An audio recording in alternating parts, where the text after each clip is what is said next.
Good morning and welcome to the Seattle Unity live stream Sunday service. I'm Erin McGaughan, and today we have on keys, you can hear David Loy. Welcome back, David. Yay. Also later today, you'll hear from our special guest worship artist, Stephanie Ann Johnson. We're thrilled to have her back as well. We're thrilled to have them back. I misgendered. So Stephanie Ann Johnson is now using they, them pronouns. I'm highly supportive of this. You may hear me misgender them, and I will try and correct myself as much as possible. Meanwhile, let's sing this song. This is I Am As God Created Me.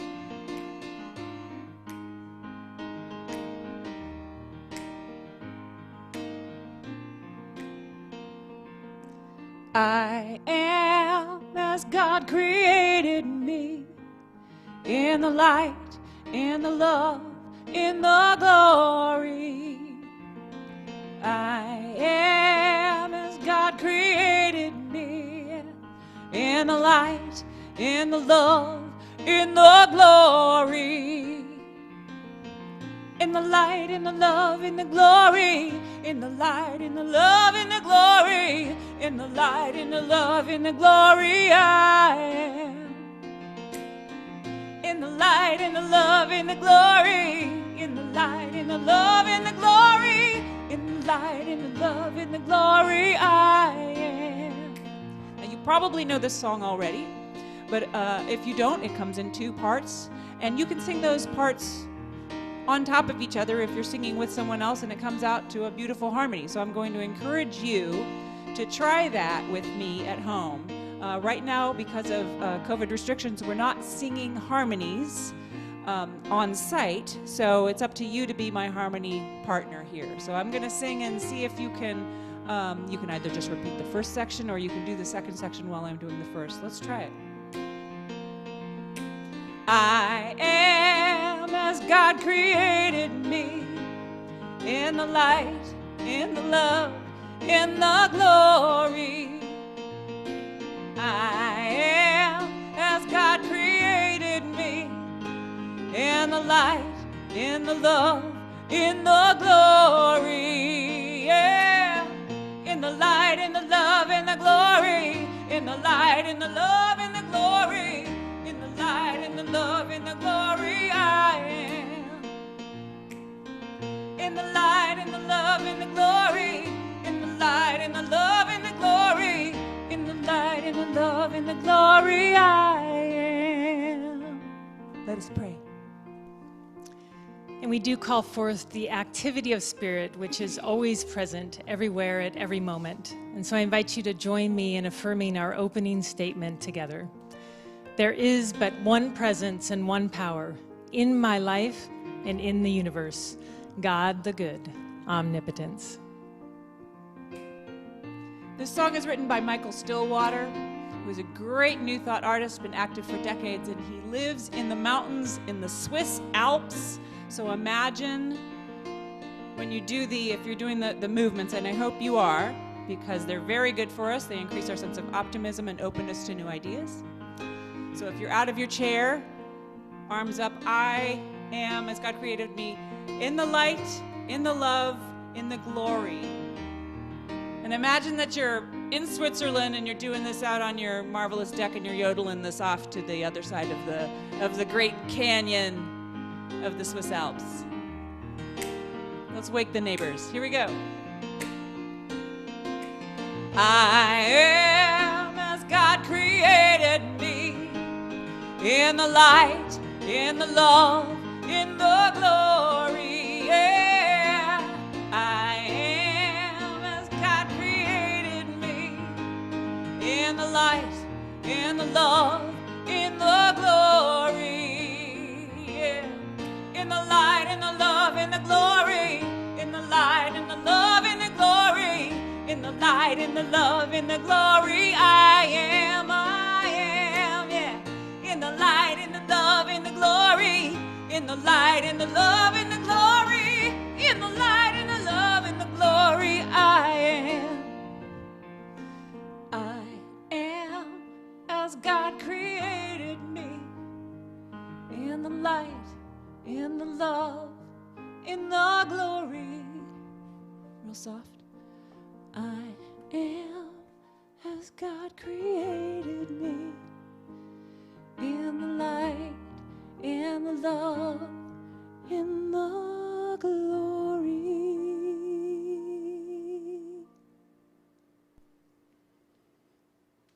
Thank you, Aaron and David. So good morning and welcome. Thank you for joining us for our Seattle Unity Sunday service, or if you're tuning in some other day or time, we're grateful that you're joining with us at any time, in any moment. Reverend Karen is away again this Sunday. She's doing visioning and planning for the year ahead for our community. We have guest speaker Michael Bogar, who you will hear from a little bit later. So let us first begin by affirming our vision statement together. We are an accessible and inclusive spiritual sanctuary for all ages and stages of life. We offer spiritual practices in a community that honors diversity and encourages self-empowerment. We co-create a world that works for all. Before we get into a few of our other announcements, first we have a special announcement from our Youth and Family Director, Heidi Nathy. Heidi, are you there? Hello, Heidi. Heidi, can you hear us? Can you hear us? Heidi, can you hear us okay? Can you hear us, Heidi? Maybe not right now. I don't have any sound, Diane. Can you hear me? Yes, we can hear you. Yep. My name is Heidi Nathy, and I'm the Youth Ed Director here at Seattle Unity. And I just wanted to let everybody know what's going on in Youth and Family Ministry. We have been having Children's Church and YOU on Zoom calls. Children's Church happens the second and the fourth Sunday of each month, and YOU is each and every Sunday. Children's Church is at 12 o'clock noon, and we are having church today. Please join us, and we'll have a great time. YOU starts at 11 o'clock, and we will see you every Sunday. If you are interested in either of these programs, please send me an email at youth@seattleunity.org, and I look forward to seeing all of you. Thank you, Heidi. I want to call out just a couple of things that were in your newsletter that came out this last week. So again, our guest speaker today is Michael Bogar. He is leading a 3-week class that starts Wednesdays, and so we invite you to sign up for that. I know you will be even more interested after hearing his talk. Also want to just call out what was in the newsletter, a save the date for our annual meeting, February 21st, which will be virtual, and there will be more info coming out on that as well. Finally, invite you to enter any prayers or prayer requests into the chat, and then we will pray for all of those at the end of the service. And now, a few other announcements. Day by day, day by day, oh, dear Lord, 3 things I pray. See thee more clearly, love thee more dearly, and follow thee more dearly, day by day, day by day, day by day. Oh, dear Lord, 3 things I pray, 3 things I pray. See thee more clearly, love thee more dearly, follow thee more dearly, day by day. Everybody, day by day, day by day, day by day. Oh, dear Lord, 3 things I pray, 3 things I pray. See thee more clearly, love thee more dearly, follow thee more nearly, day by day. And now we turn a page to a more contemplative part of the service. We'll do a chant leading into a meditation, because our topics today will include